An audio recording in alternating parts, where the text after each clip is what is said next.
Studi PG PAUD Universitas Muhammadiyah Profesor Dr. Hamka. Di sini saya ingin menjelaskan tentang mengidentifikasi tantangan, mengkaji solusi, serta mengkaji dan menentukan peluang dan sekaligus mensimulasikan pengembangan karir di PAUD. Simak lebih lanjut ya. Karena dengan adanya kemajuan teknologi di era 4.0 berakibat juga terhadap pengembangan karir pendidik PAUD. Tantangan pengembangan karir di PAUD pada era sekitar ini yaitu yang pertama, adanya keharusan untuk menguasai teknologi digital agar tidak terjadinya ketinggalan. Terus yang kedua, menciptakan inovasi baru. Dengan inovasi adalah proses membuat perubahan terhadap sesuatu yang baru diciptakan. Misalnya inovasi proses pembelajaran, inovasi sarana pembelajaran. Inovasi tersebut dapat berupa suatu pembelajaran yang bersifat praktis. Yang ketiga, adanya perkembangan generasi. Yang keempat, kemampuan berbahasa asing. Ketika ada guru yang mampu berbahasa asing atau mampu berbahasa lebih dari satu bahasa, maka mereka akan dipandang tinggi bagi orang-orang dan menjadi sebuah perlombaan bagi guru-guru PAUD, dan mereka bisa tertantang untuk mengembangkan karirnya. Yang kelima, peningkatan kualifikasi sebagai agen pembelajaran. Yang keenam, program sertifikasi. Sertifikasi pendidik diberikan kepada seseorang yang telah menyelesaikan program pendidikan profesi pendidik dan lulus ujian sertifikasi pendidik. Yang ketujuh, peningkatan kompetensi. 4 kompetensi yang harus dimiliki seorang pendidik yaitu kompetensi pedagogi, kompetensi profesional, kompetensi kepribadian dan sosial. Sedangkan untuk kepala sekolah ditambah dengan kompetensi manajerial atau kepemimpinan. Ada beberapa pengkajian dan menentukan peluang pengembangan karir PAUD. Yang pertama itu menjadi guru TK. Prospek kerja pertama pada jurusan PG PAUD ini, kamu bisa menjadi guru TK. Terus yang kedua itu, kamu menjadi tutor anak usia dini. Peluang kerja selanjutnya bisa dilakukan oleh jurusan PG PAUD, yaitu menjadi tutor anak usia dini. Pekerjaan ini akan berhubungan memberikan edukasi kepada anak usia dini. Yang ketiga, kamu bisa menjadi guru anak berkebutuhan khusus. Selain menjadi guru TK, kamu pun bisa menjadi guru anak berkebutuhan khusus loh. Yang keempat, dosen PAUD.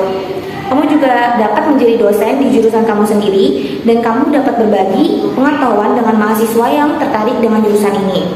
Yang kelima, pekerjaan sosial. Dengan pekerjaan sosial ini akan membantu anak-anak yang terlantar untuk mendapatkan edukasi dan tempat tinggal yang nyaman. Yang keenam, bisa menjadi kepala sekolah playgroup. Kamu juga dapat dan kamu juga bisa berpeluang untuk menjadi kepala sekolah playgroup atau taman bermain. Yang ketujuh, konselor anak. Kamu juga dapat menjadi seorang konselor anak di sekolah. Dengan pengalaman pendidikan kamu dapat memberikan konseling pada anak usia dini untuk membentuk kepribadiannya. Yang kedelapan, pemilik usaha bidang edukasi anak usia dini. Kamu dapat menyediakan fasilitas edukasi bagi anak-anak usia dini. Dan yang kesembilan, pemilik usaha tempat bermain anak. Usaha ini dapat menjadi peluang bagus untuk dilakukan. Untuk penghasilannya tergantung berapa banyak pelanggan yang ke tempat usaha kamu.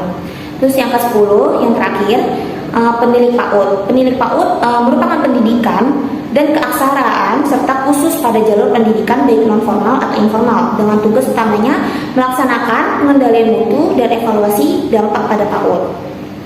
Selanjutnya, ada solusi pengembangan karir PAUD. Yang pertama itu kita tuh harus niat.